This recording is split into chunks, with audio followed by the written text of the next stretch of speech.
のためであれば人を踏みつけにしてしまっても構わないというような拝金主義だとか利益水準主義というものがまかり通っていったのも事実です。確かに戦後この我が国日本という国は物質的には経済的には非常に豊かな国となったかもしれません。しかしながら人間が人間として生きていく上で一番大切な部分、例えば人の道から外れてはいけないごとく道義と言われる部分であるだとか、困っている人がいれば救いの手を差し伸べるといった道徳と言われている心の部分が今現在著しく欠落していると言わざ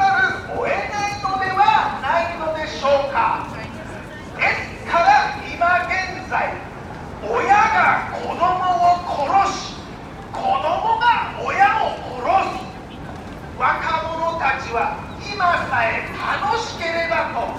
短絡的に薬物に手を染め、そして自分より力の弱いお年寄りや子供たちに対し暴力や暴行を加えて死なせてしまうという本当に考えられないような事件や事故が後を絶たないんです。どうして戦後我が国日本はこのような状態に陥ってしまっているのでしょうか。私、その根本的な原因というものが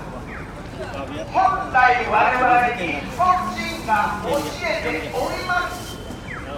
礼儀、礼節、道義、道徳を重んじるといった非常に素晴らしい心、言うなれば日本人的性質や性格、そうしたものを育て育んできたのが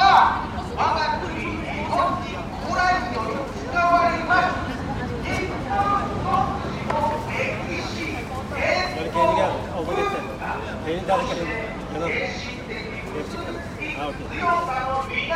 である